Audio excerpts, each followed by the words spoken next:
आणि देवदेवतांना इथं आव्हान झालेलं आहे. त्यांना इथं मानाचं स्थान देखील दिले, मानाचं स्थान देखील दिलेलं आहे. पण मी काय म्हणतो वाघोबा, कवा जर ना ऐकतो हे जेजुरी जेजुरी जेजुरी, अहो हे जेजुरी नेमकं आहे तरी कुठं आणि ते नेमकं घडतं काय घडतं काय? तुम्हाला माहिती आहे पाहिजे जेजुरी काय आहे? माहिती आहे का कोणाला इथं जेजुरी काय आहे? चला तर मग सांगूया. सांगा की मला लवकर.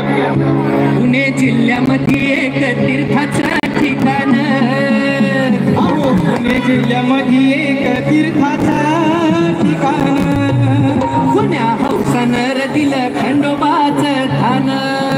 अहो पुण्या हौशानं दिलं खंडोबाचं दान.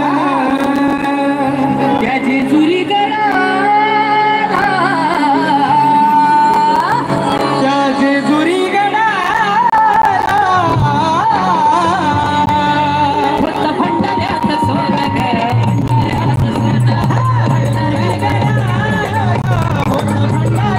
सोनं ग, भंडाऱ्याचं सोनं. त्या जेजुरी गडाला होतं भंडाऱ्याचं सोनं ग, भंडाऱ्याचं सोनं. जेजुरी गडाला होतं भंडाऱ्याचं सोनं ग, भंडाऱ्याचं सोनं. भंडाऱ्याचं सोनं ग, भंडाऱ्याचं सोनं. भंडाऱ्याचं सोनं ग, भंडाऱ्याचं सोनं.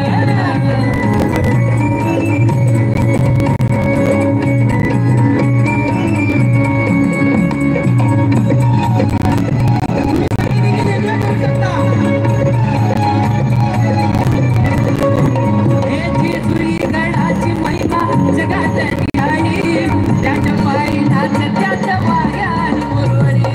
त्याच्या पायी नाच त्याच्या वाऱ्यात मुरळी, त्याच्या पायी नाच त्याच्या वाऱ्यात मुरळी. हे खंडोबारायाची महिमा जगात निराळी, त्याच्या पायी नाच त्याच्या वाऱ्यान मुरळी.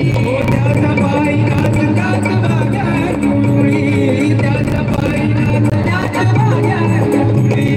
नाचती गात्या ती घाटी तिवडी वाजवून, नाचती गात्या घाटी तिवडी वाजवून, भोळ्या भगताला देव होतोय प्रसन्न, भोळ्या भगताला देव होतोय प्रसन्न.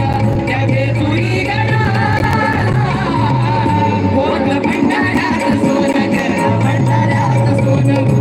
जेजुरी गडाला होतं भंडाऱ्याचं सोनं ग, भंडाऱ्याचं सोनं. त्या जेजुरी गडाला होतं भंडाऱ्याचं सोनं ग, भंडाऱ्याचं सोनं. त्या जेजुरी गडाला होतं भंडाऱ्याचं सोनं ग, भंडाऱ्याचं सोनं. सगळ्यांनी माझ्या मागे म्हणायचंय, येळकोट येळकोट, जय मल्हार, येळकोट येळकोट. जय मल्हार, सदानंदाचा.